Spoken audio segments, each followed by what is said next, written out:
right, everyone, we're going to go ahead and get started. This is the Great Cholesterol Myth webinar that we're going to be putting on for you all tonight.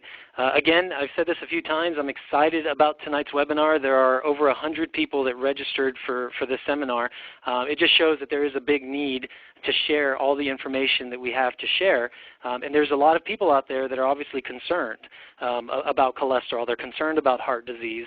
And it's a big topic, right? It's one of the leading causes of death in this country. And the thing about it is it's a silent killer. And these are some of the things that I want to talk about tonight, because it doesn't have to be a silent killer. You just have to know what to look for. You have to know what to avoid. And there's a lot of myths out there. There's a lot of information out there that's just not right. It's not true. And hopefully after tonight you have a better understanding of that. And that is my goal. My goal is to really just kind of bring to light some of the information that is out there that is accurate and true. And for whatever reason, or for reasons that we're going to be discussing tonight, you've never been told that. And the last thing that I want for any of my patients is to say that that I never told them, that me, myself, my patient, as your doctor, I am here to help you in the best way possible by giving you the most accurate information that I can, because I never want you or any one of my patients to say, my doctor never told me that. I have patients that I take care of that have come and they've been to chiropractors and they were seeing their chiropractors for 20, 30 years, and it blows my mind that they know very little about chiropractic or even about taking care of their spine, and they say, well, my doctor never told me that. So I'm not going to be that doctor. I choose to educate myself and spend a lot of time researching this information so that way I can then pass it on to you all. And on tonight's call, we have a lot of people that are from out of state. So hello from any of you that are out of state, and I know that we've got a couple of people that are even from out of the country, which is pretty awesome. So this is just a great way for us to be able to spread all the information that we have to share. I'm Dr. Daniel Gonzalez. I'm the chiropractor at Family Health Chiropractic here in Austin, Texas. That right there is my cell number. Feel free to text me anytime, 512-433-9328. I may not respond right away, but I eventually get to it. And if you do text me, just put your name in there, and I promise I'll respond to any kind of questions that you have as soon as I can. That's also my email that you see there, and you can email me anytime, or you can visit our website at familyhealthchiropractic.com. Just a little bit of background. What's a chiropractor doing talking about cholesterol? Prior to becoming a chiropractor, I worked in a phase 1 drug discovery laboratory for Merck Pharmaceuticals. And Merck is actually the owner of Lipitor. Okay, so they created the statin drug called Lipitor. I worked for them for a while. I did research for them, and I'm going to tell you that through my training, through my history, I think it gives me a unique perspective, because I've obviously as a chiropractor, I'm trained in natural medicine, but I also have a strong understanding of research methodology in the biochemical world and in the neurology world. I used to do neuropharmacology. So this is a topic that I have spent a great deal studying, because there's a lot of information that, again, needs to be shared. So let's just go ahead and get started. Here's what we're going to cover. What is cholesterol, and why is it feared? It's very important to first talk about cholesterol as a compound or as a molecule in your body, and then we're going to talk about why it's such a feared compound or molecule. I want to talk about whether or not, this is an important question. Does eating fat or increasing amounts of fat in your diet increase cholesterol in the body? Because that's something that a lot of people think. Does eating fat or high levels of cholesterol cause heart disease? So it's one thing to say, if you're eating a lot of fat, does that cause an increase in cholesterol in your body? And if so, do elevated levels of cholesterol cause heart disease? So these are two important questions that we need to answer. We also want to discuss the true causes of heart disease. And again, this is according to the most popular opinions that are out there, and even a lot of research journals where this information is. And it's amazing how we've known a lot of this information, and rarely do medical doctors bring this up. And there's also a lot of misinformation that's shared. I also want to discuss a couple of drug-free solutions to heart disease, and what are some things that you could be doing right now, starting tonight or tomorrow, to reverse or keep away from falling into the traps of heart disease. So see, these are the main things that we're going to be covering. Now, what is cholesterol? Cholesterol is actually one of the most misunderstood of all nutrients. Keyword nutrients. Cholesterol is actually a nutrient. It is so important to your body that your body actually creates it. And when you rob your body of cholesterol, when you don't put cholesterol in the form of food inside your body, you will literally create it, because it's that important. 13 Nobel Prizes. And Nobel Prizes these are the best awards that any scientist could get.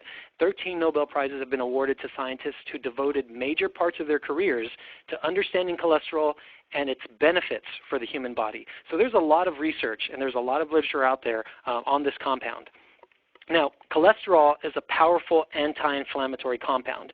It's one of our body's main repair mechanisms, and it's important to understand that. Anti-inflammatory, that's what cholesterol is. And it comes into action whenever there is inflammation, and it actually helps to repair the damage from that inflammation.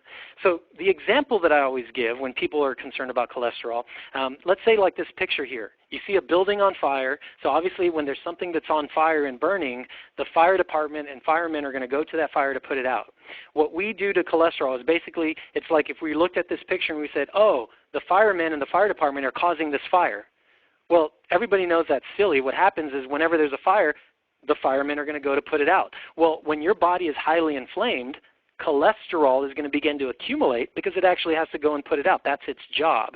But when we observe the human body and we see that there's heart disease or vessel damage and there happens to be a lot of cholesterol, that's where we went wrong, is we automatically blamed it, when in fact it's actually part of the repair mechanism. Now everybody knows that when you get the flu, you get a fever, right? Your fever goes up. That's part of the cure. Okay, so that symptom, you have to get your fever in order to fight off whatever is bothering you. Well, when you have lots of inflammation, you have to produce extra cholesterol in order to defend yourself. And so again, it's silly to try to take the firemen away to think that that's going to help with your fire. The same way, it's silly to try to lower your cholesterol thinking that that's going to repair your heart disease. It just doesn't work that way. If you had no cholesterol in your body, you would be dead. It is virtually impossible to explain how vital cholesterol is to the human body. And the reason why is because our cell membranes, the fabric, the stuff that literally holds our cells together, has cholesterol within it. And without that cholesterol, cell communication, meaning the ability of one cell to communicate with another cell, and you have billions of them, is going to be disturbed. And when you start messing around with cell communication, you're going to have a lot of problems associated with it. Cholesterol is actually vital for hormone production. So what you're looking at here is a diagram that shows you all the hormones that we know are important in our body. Now, something called upstream, if you look at all these hormones that you see here, what is the one compound that you need in order to produce them all? Cholesterol. So when you start to reduce cholesterol, you're actually going to start to downregulate a lot of the hormones that are important. So sex hormone regulation, which is important for cancer, your libido, fertility, your sanity, right? Mental status. Cholesterol is vital for digestion. Cholesterol actually creates bile acids, which allow you to absorb essential fatty acids, so these important fats that are important for how your body operates. Fat-soluble vitamins like vitamin A, vitamin D, vitamin E, and vitamin K. And the important thing to understand about these vitamins is that you need these vitamins in order for your blood to actually be normal.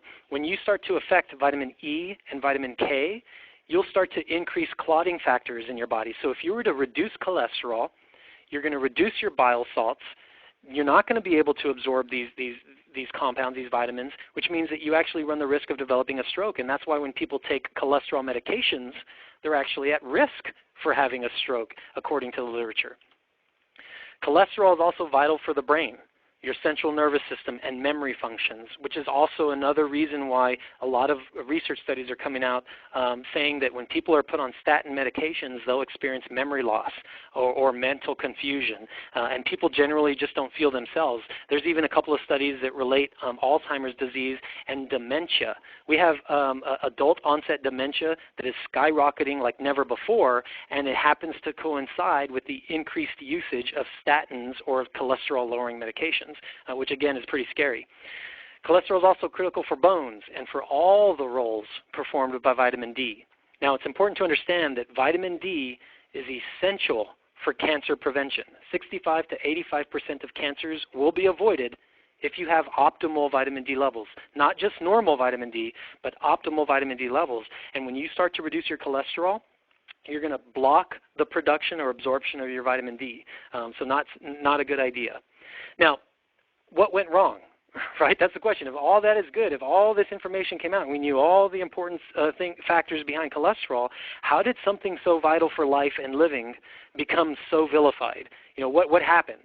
Well, It comes down to three things, and this is all available information to anyone who traces back the history books of medical politics. It's all available. You can go to the library. If you know how to research appropriately, you can check online. But it comes down to these three things: rabbits, Dr. Ansel Keys, and then you just have to follow the money, which cholesterol and heart disease is a $30 billion per year market. So I'm telling you that there is a lot of planning that has gone into the current environment that we have when it comes to heart disease.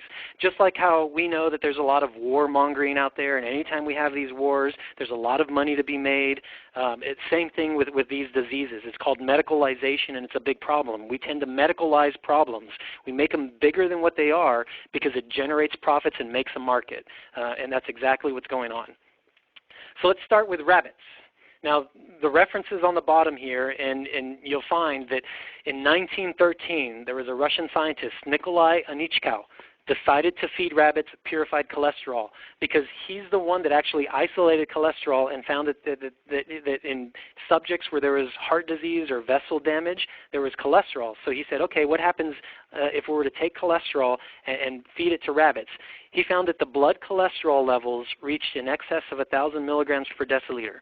Now, to kind of put that into perspective, if you have total cholesterol greater than 200 or 250, your doctor starts to get worried and wants to put you on cholesterol lowering drugs. Now, when Dr. Anichkow gave rabbits purified cholesterol, he got them up to 1,000 or in excess of 1,000. And he noticed that there was the formation of vascular lesions, which resembled human atherosclerosis, or which is basically blood vessel damage, which is your heart disease. The obvious flaw in this experiment should have been that rabbits are strict herbivores. Okay, so it's crazy to think that you can take a herbivore or an animal that's designed to eat plants and you feed it meat. What do you expect, right? It's like if we took a cow and we fed it meat, it would get sick. And anytime you take an animal and you get it sick, you're going to see lots of inflammation. So guess what's going to happen if you have rising levels of inflammation? You're going to have a lot of cholesterol. And so what he found, rabbits are in no way designed to digest cholesterol, right? So they're not designed to be eating animal fats. So there should be no surprise if cholesterol or animal fat cause atherosclerosis in rabbits. The interesting thing is that, and what most people don't realize, even if they look into this study, is that parallel tests were done where they took rats and dogs, which are omnivores or meat-eating animals, where they eat animal products, and they found that feeding them cholesterol did nothing in terms of heart disease. And this was back in 1913. But because he found this relationship, they started to vilify cholesterol. Then came Ansel Keys. In 1953, Ansel Keys published a study comparing the fat consumption and prevalence of heart disease in 7 countries. So basically, Dr. Keys analyzed all this data from countries where they consumed large amounts of fat. And here's what his data showed. And so here on the graph here, you'll look at the bottom, you'll see fat calorie percentage of your diet. So in other words, as you go further to the right, there's going to be an increase in fat percentage of your total calorie consumption. So what he showed was there was this linear relationship where as you increased fat consumption, the number of deaths of heart disease went up. So you can see the USA here tops the list out of the 7 countries. We're almost close to 40% of our calories was fat, and we had the most deaths. Japan being the least, where you can see that they consumed the least amount of fat, and they had the least amount of deaths. So pretty straightforward, right, when you look at that, and the data looks very promising. The problem is that Ansel Keys cherry-picked data. The crazy thing about this is this still exists today. I actually have a T-shirt from Merck Pharmaceuticals that says, when all else fails, manipulate the data. You have to realize that there are scientists where their job is to publish information. And if you don't publish information, you're not going to get funded. So it's very important that you're actually producing valuable work. And this is not a secret. We've heard in the news many scientists that have come out to where they faked their research, or they falsified data. And basically Ansel Keys cheated. He selected data from 7 countries to create this relationship when he actually had available to him 22 countries with other information. So again, going back to that chart, you can look at that nice pretty graph where it shows that, yep, the more fat you eat, the higher your death rate. But if you actually look at the real data, you'll see that it's not as nice and pretty, right? So in other words, there were outliers. You had a group over here of countries where they consumed, in some cases, even as much fat as the U.S., but had half the rates of heart disease. And then you had people that consumed less fat, Okay, these outliers over here where they consumed less fat, but they still had alarming rates of heart disease. So again, not a statistically significant thing to look at, but it was still vilified. Fat was still vilified. Critics began to expose Dr. Keyes. Okay, at the time, doctors, even medical doctors at that time, said, no, the problem is not fat. And it was generally agreed upon that fat was very important. So many other studies started getting published at the time, and this is just one example of one, where they looked at various countries, and what you can see here is on the bottom, the fat calories as a percent of total calories, and then off to the left, up to the top, you'll see that this is the number of deaths. And again, look at all these dots that you see down over here, where these people are consuming large amounts of fat, low death rates, and then you'll have people like this group right here or up and through here where there's less fat calories but more deaths. So again, didn't make sense. But politicians usually get what they want, and Dr. Ancel Keys was a great politician of his time. He was a political scientist. He was really working hard at trying to get himself popular and get himself published in the books. In 1961, the American Heart Association suddenly began recommending a reduction of saturated fat and cholesterol intake from foods, such as butter, fatty meats, egg yolks, and full-fat milk with fat equivalents in seed oils. So this started happening in 1961 because of Ancel Keys' research. So why the change? There was no long-term study done. There were no clinical trials done, just that some people were dropped from the American Heart Association's board, and some were added, including Ancel Keys. So the guy who's saying that fat is bad was actually made one of the heads of the American Heart Association. That same year, he was also made the editor of the prestigious journal Circulation. And he even made the cover of Time magazine that year. And this is unfortunate because a lot of times you'll find that scientists, this is pretty much the career path, that if you're really going to want to generate a lot of money and get funded, there are usually bigger agendas that are behind you that are going to be supporting you. Now, I like to listen to Paul Harvey. Actually, when I was younger, my father would listen to him all the time.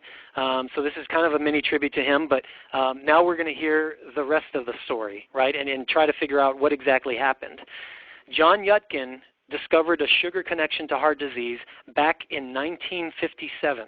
Okay, so the same time that Dr. Ancel Keys was trying to prove that fat caused heart disease, and even though we knew that that all his studies were falsified, John Yudkin started putting out all this information about how sugar was actually associated with coronary heart disease, strokes, and heart attacks. And what he found was that there was this relationship where the more sugar you consumed, the higher the death rate. Unfortunately, during that same time, political groups representing sugar and corn associations were beginning to ramp up their own agendas. And it was also at this time where they foresaw the corn as being able to take corn and create sugar. Now we know that as high fructose corn syrup or corn syrup solids. And so they were trying to suppress a lot of this sugar data and blame all the reasons why we had heart disease on fat. The Sugar Association even created an organization called the Food and Nutrition Advisory Council. So the sugar industry created this organization called the Food and Nutrition Advisory Council.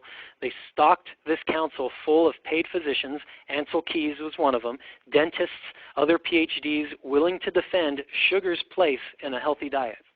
Rather than doing definitive research to learn the truth about sugar, good or bad, the association stuck to a PR scheme designed to establish with the broadest possible audience. In other words, everybody is a consumer. Everybody should be taking in fat. They actually convinced bodies of evidence. They had convinced scientists that sugar was a safe food. And there are even ads, and I don't know if any of you on the call tonight remember seeing these ads, but this is one taken from 1971 in Life magazine, where they even used to say that sugar was an alternative for diets. In other words, here on the ad you can see, enjoy an ice cream cone shortly before lunch, because they were saying that sugar would satisfy your cravings and it would actually keep you from gaining weight. So it could be the willpower that you needed to undereat, which is just insane, right? But again, it starts back with this is the history of it all. The Sugar Association basically began to attack fat, and with an initial annual budget of $800,000 at the time, which is about $3.4 million today, they took all this money from known sugar manufacturers. They recruited medical doctors, nutritional professionals to ease the public's fears. They convinced all these professionals to help basically convince everyone that sugar was not so bad, so much that the FDA had a ruling which made it unlikely that sugar would be subject to legislative restriction in coming years. However, fat would be subject to restrictions. Over the subsequent decades, it would basically be transformed from what the New York Times, they used to say that sugar was a villain in disguise, to pretty much a nutrient that was innocuous, so much that the American Heart Association and even the American Diabetes Association approved it as part of a healthy diet. Which is just crazy. And everybody knows sugar is not good for you. But at this time, the finger was being pointed at fat and sugar was harmless. Research on the suspected links between sugar and chronic disease pretty much came to a halt by the 80s because scientists saw that as a pretty much a career dead end. And they were being suppressed. A lot of their information was being suppressed. You had a lot of doctors that were now the heads of journals, even places like the American Heart Association, who were just standard followers of the fat hypothesis and believed that fat was the culprit in causing all the problems. So they weren't interested in sugar. So effective were the Sugar Association's efforts that to this day, there's not even a real consensus among scientists about the potential dangers of sugars, although it's starting to come out. And there is data out there that's starting to come out more and more as to the potential problems that we're facing with it. Now, in 1977, the U.S. food pyramid, which is what you see here, in 1977, the McGovern report came out.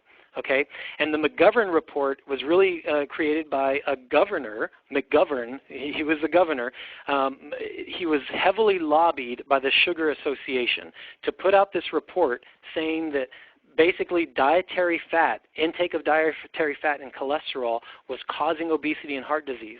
And from that point on, there was legislation that was passed saying that we should create what is now known as the USDA food pyramid. And at the bottom of the food pyramid, you'll see that the majority of what we should be eating, at least what was recommended at that time, was bread, cereal, rice, and pasta.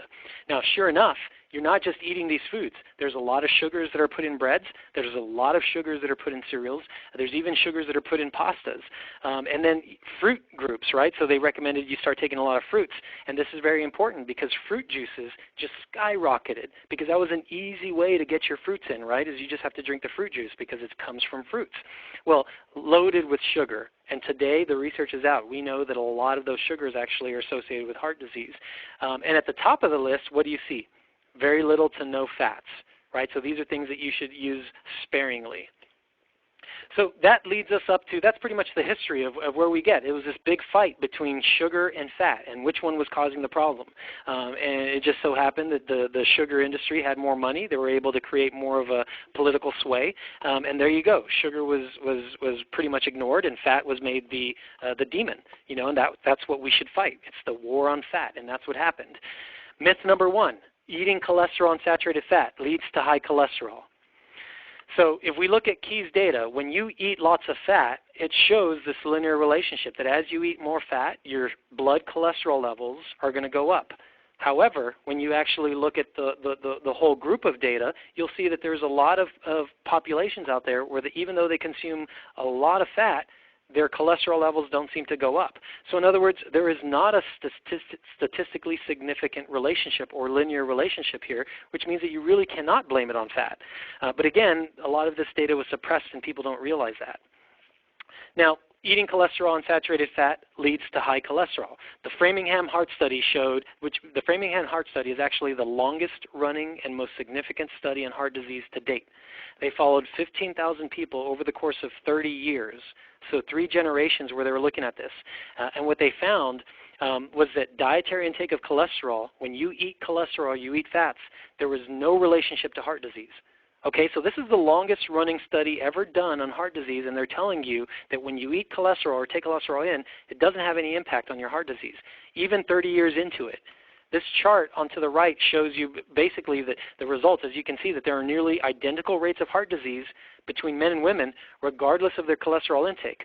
So the orange, this red color here, above average cholesterol intake for men and women, and you had the same number of blood cholesterol with those that had lower cholesterol intake.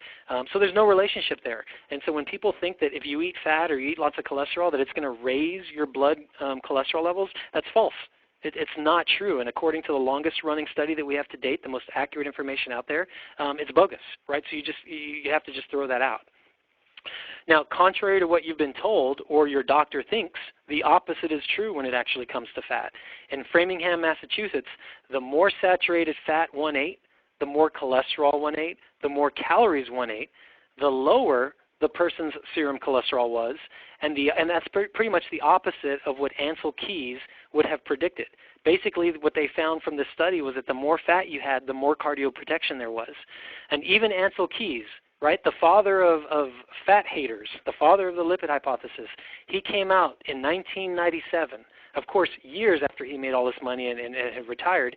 He said, there is no connection whatsoever between the cholesterol in food and cholesterol in the blood.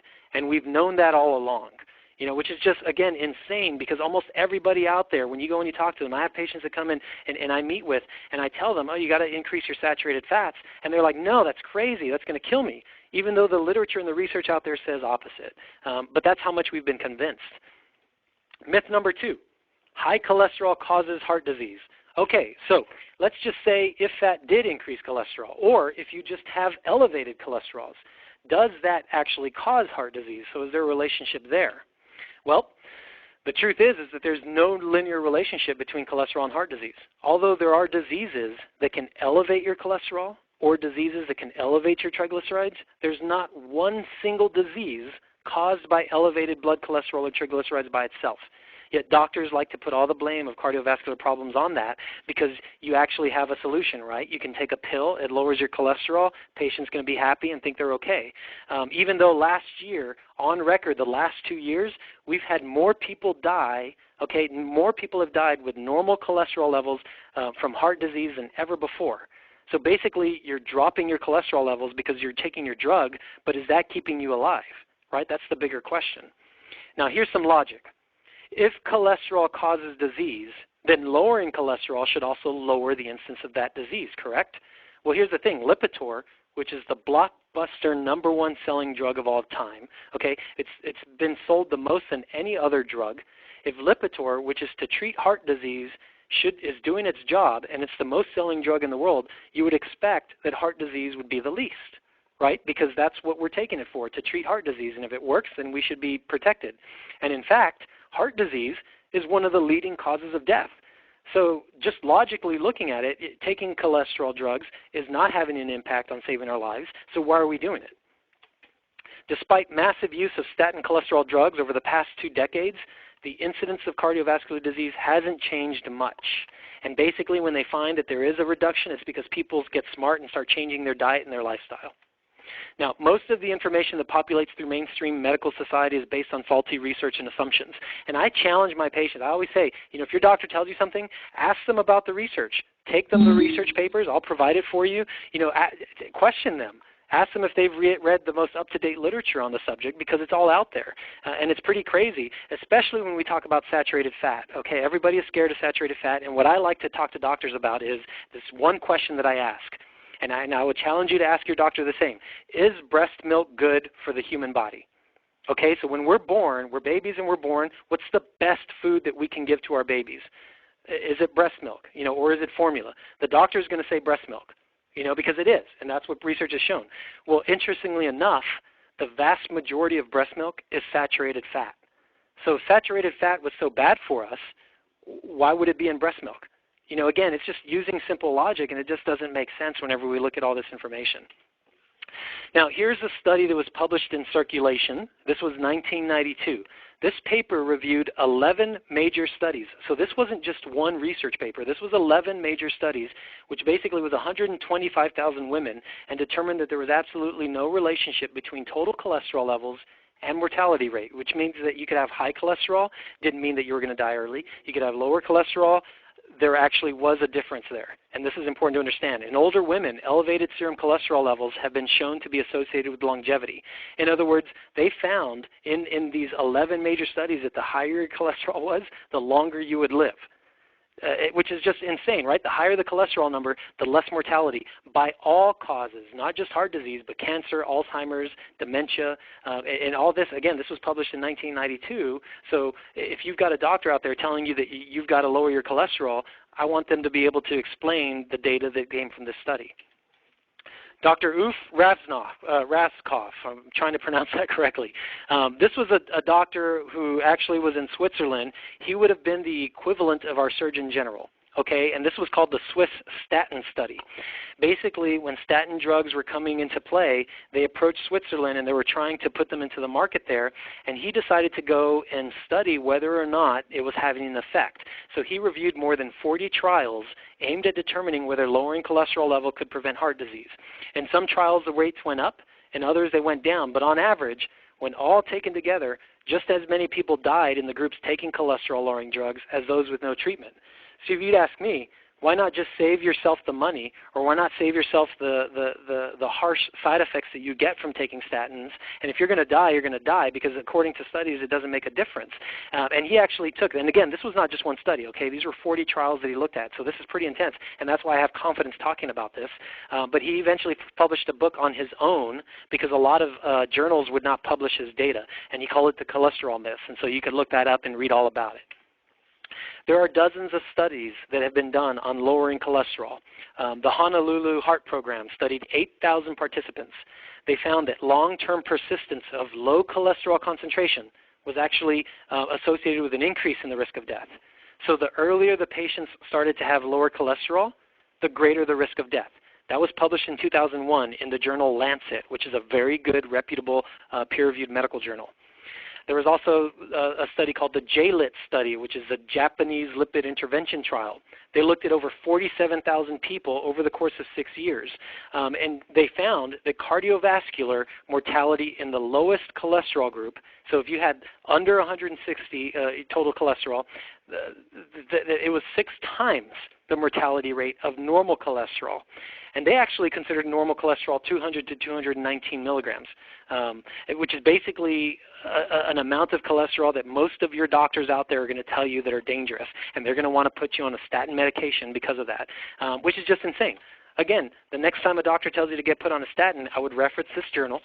Write this down, and every one of you is going to get a replay of this, and ask them to explain that, and to call me up and explain to me how they could scientifically tell you to get put on a medication whenever the data shows you otherwise. Here's a study that was published in the Annals of Nutritional Metabolism. This was in 2009.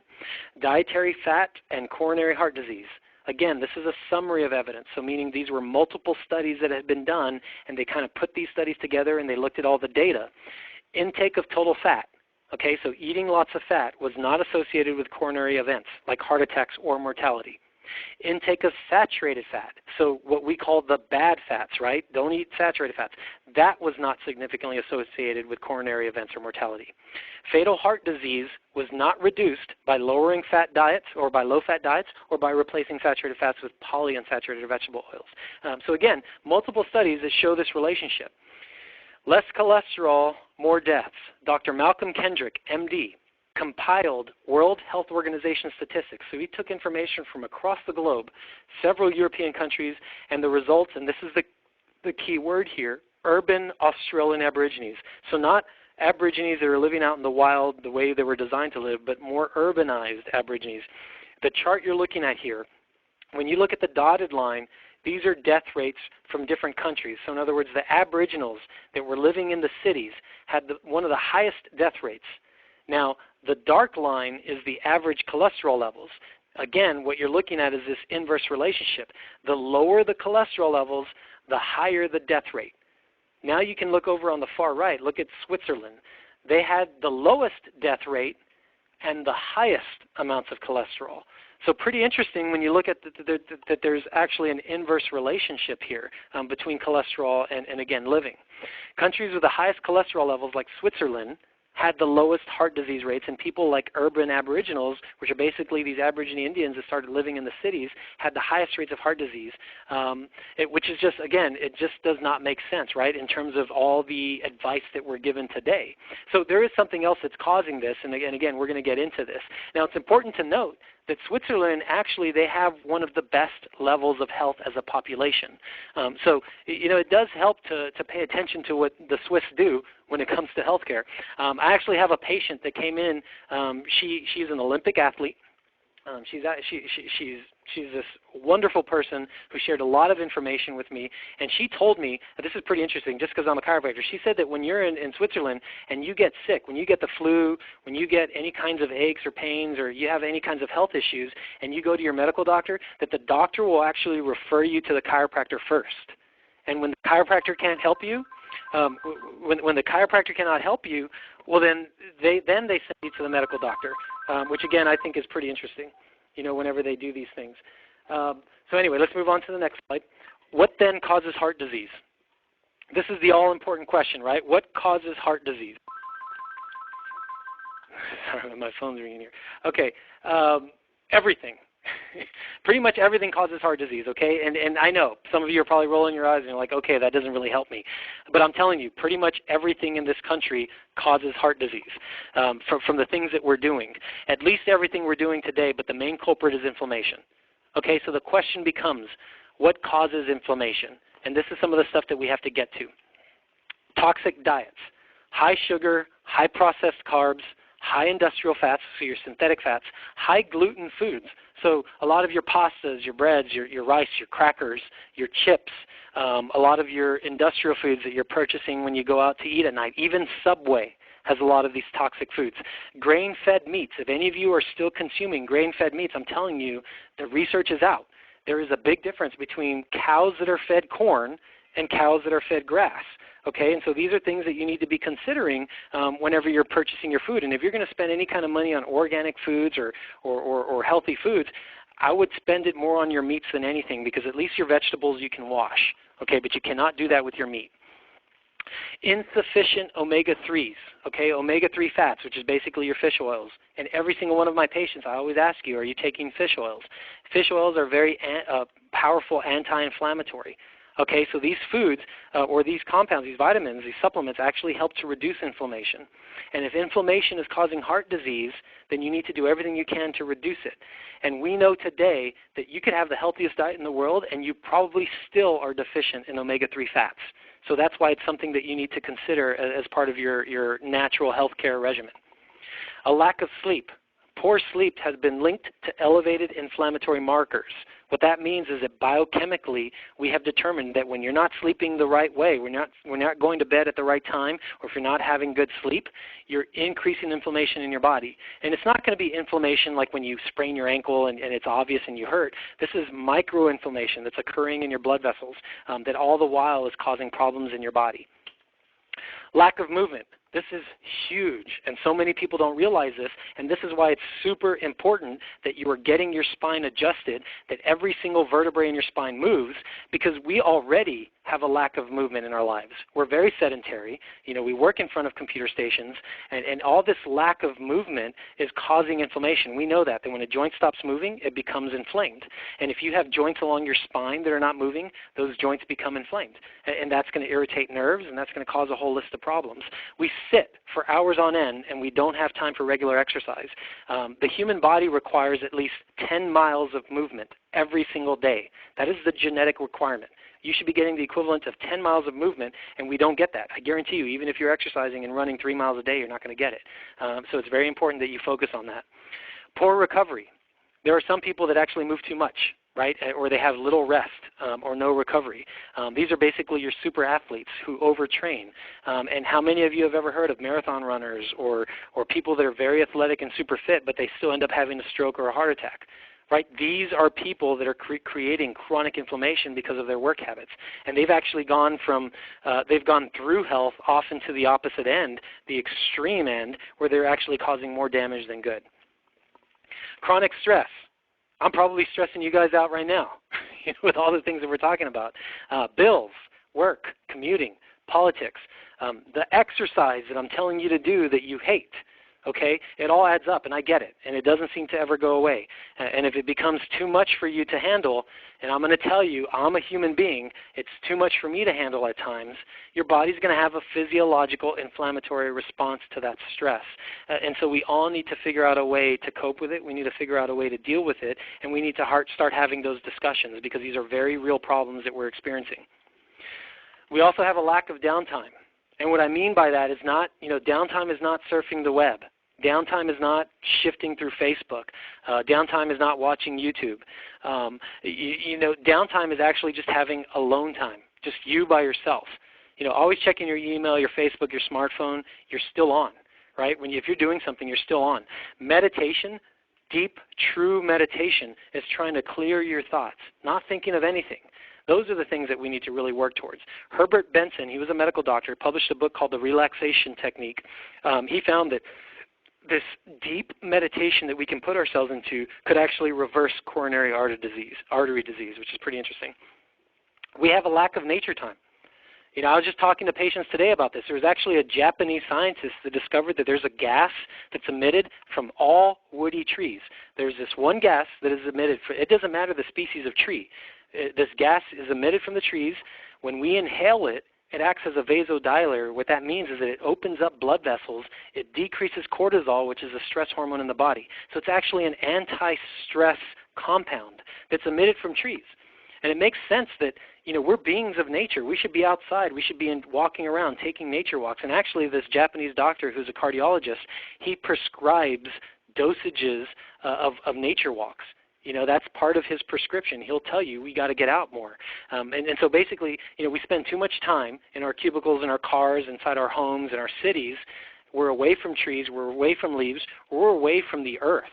And I'll ask people, when's the last time you connected to literally the ground? When's the last time you put your foot, your solid feet, not shoes, not socks, but just your feet onto the dirt, which is very important for a connection. And in a way, nature is home for us, and going home has its measured benefits.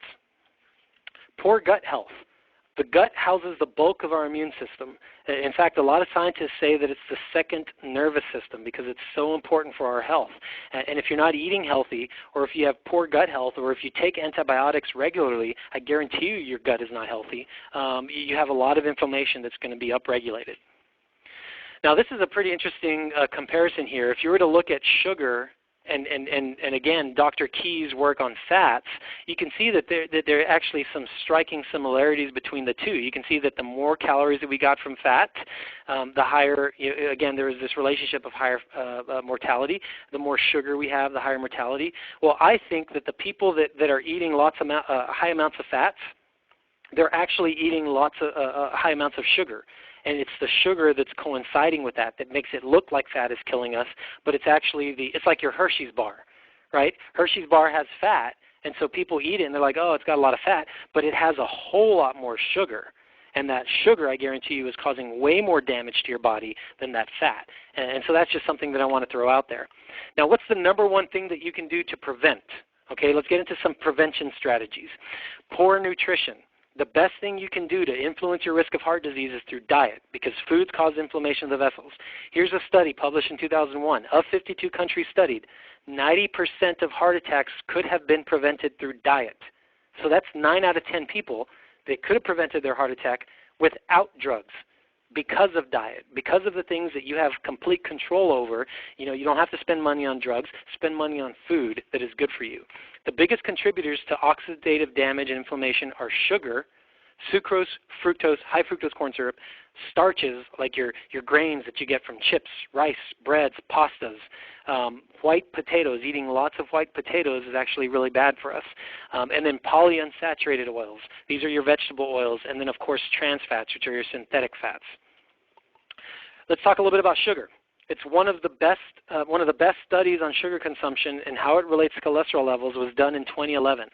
So sugar has had this stronghold, right? The sugar industry has pretty much kept science from uncovering the true causes of heart disease. But in 2011, a great study was published by Peter Havel. And look how recent that is, 2011. So I guarantee you there's a lot of doctors out there that don't know about this information unless they spend as much hours as I do reading about it. But this study was titled Consumption of Fructose and High Fructose Corn Syrup Increases Triglycerides. They took 3 different groups. Group 1, 25% of their calories came from glucose. Now, glucose is the actual sugar that your body ends up using. Any food you take into your body, you're going to have to break it down, convert it to glucose, and then you're going to use it for energy. Sure enough, whole foods, okay, regular whole foods, whole vegetables, whole apples, nuts, all these whole foods have a lot of glucose. Now, he also studied groups of people where he fed them 25% of their calories came from fructose. Fructose is your fruit sugar or your corn syrup solids, okay, that you hear about. And then he also gave another group 25% of their total calories came from high fructose corn syrup. So he wanted to compare and see how did these different groups do when it came to triglycerides. And here's the results. What he found was the group that was given just glucose, okay, just regular normal sugar that our body requires that you're going to get. If you've ever heard that, like broccoli will have some sugars. These are vegetable sugars. That's glucose. Compare that to fructose. It goes up. Compare that to high fructose corn syrup. You can see that it goes up. And this is a striking linear relationship where you see that one certainly causes a lot more problems than the other. And in this one graph here, this is your LDLs. On the graph to the right over here, this is your HDLs. Either way, you can see that as you go from one sugar to the next, one's obviously worse than the other in terms of increasing that. So there's this growing evidence that fructose, okay, and everybody says fructose is healthy because it comes from fruits. That is not true. Fructose consumption is actually just as big of a contributor to heart disease and damage to our bodies as high fructose corn syrup. When you consume fructose, 100% of that metabolic burden, okay, when you eat fructose, when you drink juice that has fructose or you eat a lot of foods that have fructose, all that rests on your liver. And when you start to stress out your liver is actually what helps you to detox your body and helps you to clean things up. Your liver can only break it down, okay? Now what happens is when fructose goes to your liver, you're going to convert that directly to fat. Glucose, only 20% is broken down by the liver, which basically means that 80% of it you're using immediately for energy. So when you consume fructose, you're not going to have energy to use for your body, so you're going to feel fatigued and sluggish, and that's why when you eat those foods you feel bad. Now, like I said, fructose is converted into fat. It gets stored in your liver and other tissues. To put this into perspective, if you eat 120 calories of fructose, 40 calories are going to get stored as fat. Whereas if you eat 120 calories of glucose, only 1 calorie is going to get stored as fat. So it's important to understand that a calorie is not a calorie. And here's a good example of how different types of foods will have a different impact in your body. And if you've ever heard of people that eat a whole lot but still manage to lose weight or they have really high metabolisms, it's because the types of calories they're eating. It's not because they're eating a lot. It's because the types of foods that they put into their body. Prevention strategy number 2, carbs. I'm going to tell you that, well, here's a study by Jeff Volek that looks at the results of a carbohydrate-restricted diet, and they compared it with a high-fat restricted diet. And so basically 2 groups that he took. Both these groups had a traditional standard American diet, and then he took one group, put them on a low-carb diet, and he took another group, put them on a low-fat diet, and he followed them for 12 weeks, and here's what he found. The black line on the top here was just the baseline, okay? So this is the group on the standard American diet. This is triglycerides. You can see that as time went on, the triglycerides went up. When they were put on a carbohydrate-restricted diet, you can see that it significantly dropped in their triglycerides. So if you want to lower triglycerides, reduce your carbohydrates. Insulin, which down here on the bottom, you can see that the same thing happened. That people, here's a standard diet and their insulin levels. They were then put on a carbohydrate-restricted diet, and you can see that it dropped significantly. Now on the right side is the fat-restricted group. And yeah, there was a little bit of a drop, but it wasn't statistically significant. And in insulin, there was really no difference or no change.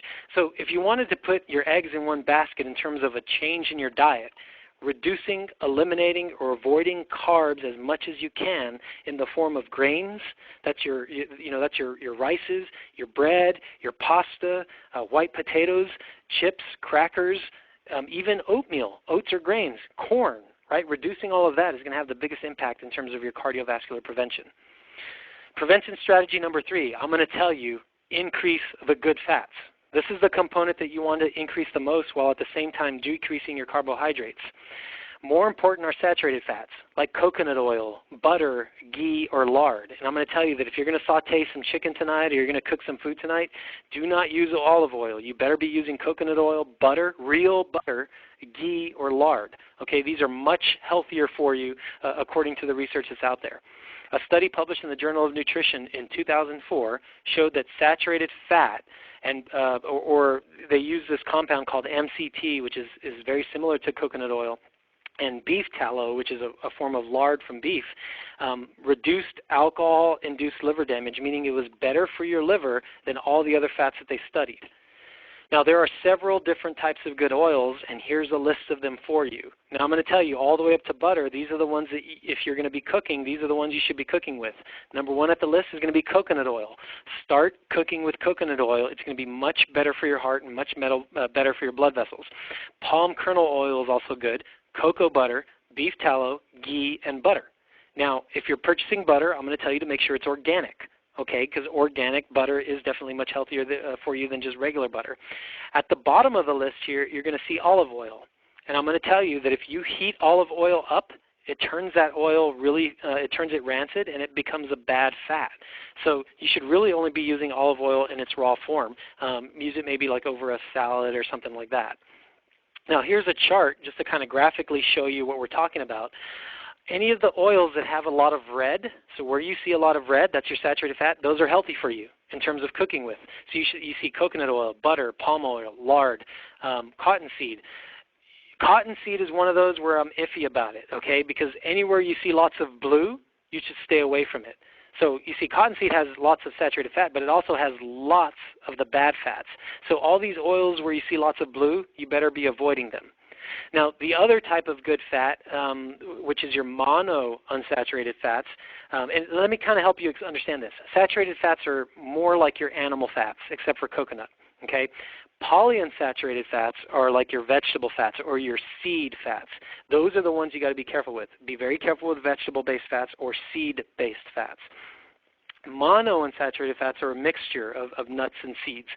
Probably the healthiest or most common monounsaturated fat is going to be olive oil or your avocado oils. Okay, so those are good fats.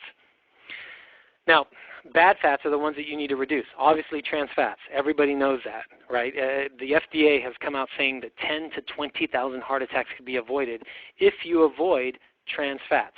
Margarine, vegetable shortening, and the ones that people miss, which if you go into your cabinets tonight, if you go into your pantry, look at the ingredients and look to see if it says hydrogenated, fully or partially hydrogenated. These are bad fats, and if you have those in your body, that's your high risk for developing heart disease, strokes, heart attacks, or any of those.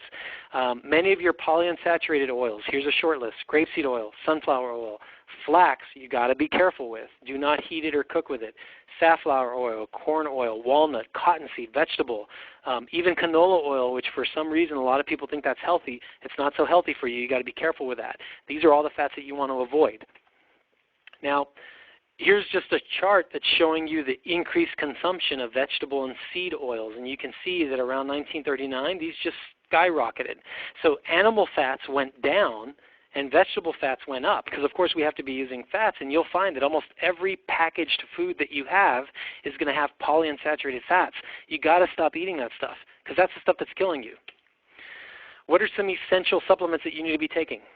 You need to be doing 3 grams of omega-3 fats every single day, okay, which is 3,000 milligrams or 3 grams of omega-3 fats. There are 5,000 studies on omega supplementation, easily over 5,000 studies, that show that it prevents hardening of your arteries, it improves irregular heart rates and arrhythmias, it lowers the bad cholesterol, it increases the good cholesterol. It is very important for your nervous system.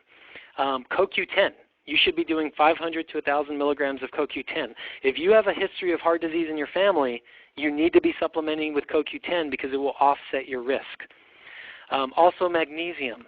Magnesium helps to regulate muscle and nerve tone. It lowers blood pressure, and it helps to relax smooth muscle. In fact, I have successfully treated dozens, if not hundreds, of patients who have high blood pressure just by incorporating 600 to 1,000 milligrams of magnesium, which helps to open up your blood vessels and it decreases your blood pressure. Now, the other strategy, or strategy number 7, is the right detection system. Many of you have probably had a cholesterol panel done, and you know that you know your total cholesterol, you know your triglycerides, you know your good and your bad cholesterol, but that's only half the story. And I'm here to tell you that if that's all you've done, then you really don't know whether you're at risk or not, even if you have a lot of good cholesterol and your bad cholesterol is low, because it doesn't tell you enough. There's actually something called the VAP heart test, which tells you, it further breaks down these good and these bad cholesterols. In other words, your good cholesterol can be broken down into good cholesterol or bad good cholesterol. Your bad cholesterol, there is really bad cholesterol, and then there's good bad, and then there's intermediate. And if you don't know that, then you really are just shooting, you're moving in the dark. And if any of you are on statin medications or any of you are on heart medications and you've never had the VAP test done, then really that's irresponsible, because you have no way of knowing whether or not you have the really good cholesterol or the really bad cholesterol. In other words, there's people that get tested and they'll say, oh, my blood cholesterol is normal, the low cholesterol, the bad cholesterol is low, the good cholesterol is high, and they'll still end up getting a heart attack, or worse, they'll end up getting a stroke, because the amount of bad cholesterol they had really just consisted of the really bad form. And you need to know that. Everybody needs to know that. And so you should have the VAP heart test done. Now, when we look at the profile of a VAP heart test, this is an example of all the things you look at.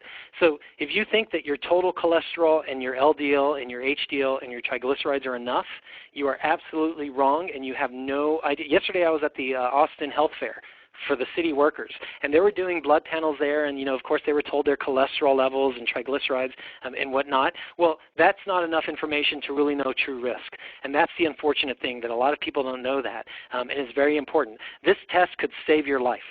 Okay, and it's that important that you should get it done, especially if you have a concern over whether or not you have heart disease. So what are some action steps?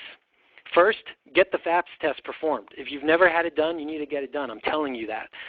This test, insurance companies won't pay for it, which is a big reason why a lot of doctors aren't going to recommend it.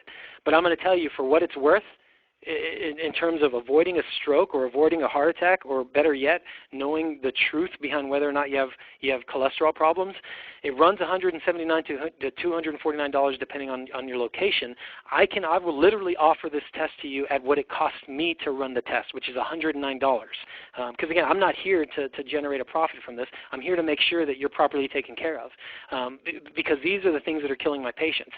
And the last thing I want is for one of my patients to have a very healthy spine, but then be in the dark when it comes to something like this. So for any of you that have never had this test done, you email me, text me, let me know. I'll send you all the lab work that you need, and it'll be $109, and you get the test that you need to be done. And for what it's worth, $109 versus having a stroke, I think that's worth it. 2, if you're not taking fish oil or CoQ10, you better start taking it, especially if you have a history of heart disease, because these two components together can really save your life, and they mean they're a big difference in terms of how your cells are working on the inside. 3, make the necessary diet changes. And it really is, that's the bulk of our problems, is our food. And you almost need to have a PhD in nutrition. You need to really teach yourself about true nutrition and the right things that you need to be putting in your body, and all the things that you shouldn't be putting in. And do not be afraid of saturated fat. I'm telling you that the research is out. Saturated fat is very healthy for you.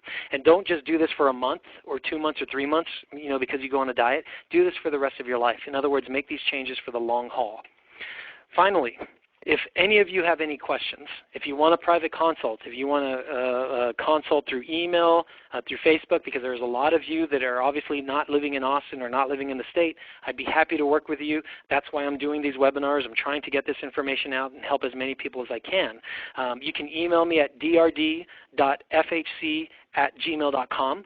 You can call my office at 512-347-8881.